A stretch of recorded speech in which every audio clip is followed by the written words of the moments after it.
2019 నుండి 2024 వరకు ఆంధ్రప్రదేశ్ రాష్ట్రం వైసీపీ నిరంకుశ పాలనలో అభివృద్ధికి దూరమై అరాచక పాలనలో 5 కోట్ల ఆంధ్రులు ఇబ్బందులు పడుతున్న సమయంలో రాష్ట్రాన్ని వైసీపీ నేంతల చెర నుండి విడిపించేందుకు అభివృద్ధి బాట పట్టించేందుకు రాష్ట్ర ప్రజలకు సుపరిపాలన అందించాలనే లక్ష్యంతో రాష్ట్రంలో స్థిరమైన ప్రభుత్వాన్ని ఏర్పరచాలనే లక్ష్యంతో జనసేన పార్టీ అధినేత పవన్ కళ్యాణ్ గారు ఎంతో ఉన్నత ఆలోచనలతో ముందుకు వచ్చి తెలుగుదేశం భారతీయ జనతా పార్టీలతో కలిపి ఎన్డీఏ కూటమి ఒక్కటిగా ఎన్నికల్లో ముందుకు వెళ్లే విధంగా పొత్తు గెలిచేలా నిర్ణయం తీసుకున్నారు.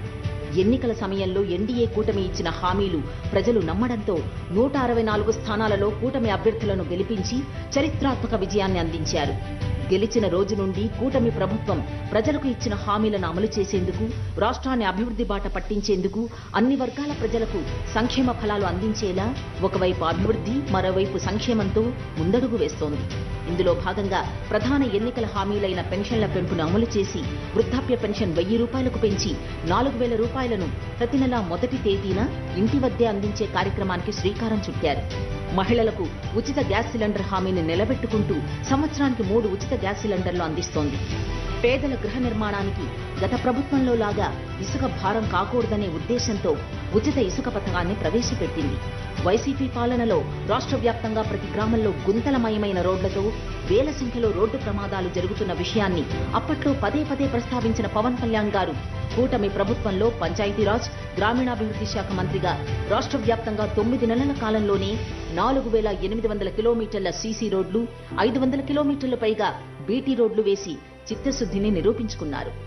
రాష్ట్రంలో యువతకు ఉపాధి అవకాశాలు మెరుగుపరిచేందుకు స్కిల్ సెన్సెస్ నిర్వహించాలని ఎన్నికల సమయంలో పవన్ కళ్యాణ్ గారు ఇచ్చిన ప్రతిపాదనను మానవ వనరుల శాఖ మంత్రిగా నారా లోకేష్ స్కిల్ సెన్సెస్ నిర్వహించేందుకు నిర్ణయం తీసుకున్నారు.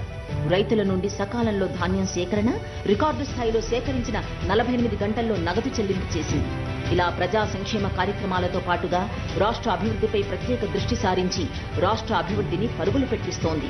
కూటమి ప్రభుత్వం అధికారంలోకి వచ్చాక కేంద్ర ప్రభుత్వంతో సంప్రదింపులు జరిపి గత 5 ఏళ్లుగా నిలిచిపోయిన రాజధాని నిర్మాణం కోసం ఆంధ్రుల జీవనాడి పోలవరం నిర్మాణాన్ని గత ప్రభుత్వం అస్తవ్యస్తం చేస్తే కేంద్రంతో చర్చలు జరిపి పోలవరం నిర్మాణాన్ని త్వరితగతిన పూర్తి చేసేందుకు నిధులు సాధించింది.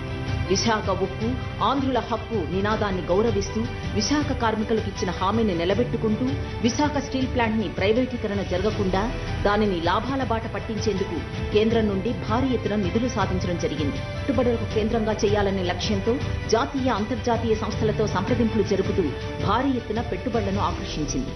నూతన పారిశ్రామిక విధానంతో కేంద్ర ప్రభుత్వం గౌరవ ప్రధాని నరేంద్ర మోదీ గారు విశాఖ వేదికగా దాదాపు 3 లక్షల కోట్ల విలువైన పెట్టుబడులను రాష్ట్రంలో ఏర్పాటు చేసేలా శంకుస్థాపనలకు శ్రీకారం చుట్టారు. వీటితో పాటుగా రాష్ట్రంలో అనేక ప్రాంతాలలో జాతీయ రహదారులు పోర్టుల అభివృద్ధి మౌలిక సదుపాయాల కల్పన జరుపుతూ అభివృద్ధికి కేంద్రంగా రాష్ట్రాన్ని తీర్చిదిద్దుతూ ఇది మంచి ప్రభుత్వం అంటూ ప్రజల నుండి మన్ననలు పొందుతోంది ఎన్డీఏ ప్రభుత్వం. మంచి ప్రభుత్వం ఇది.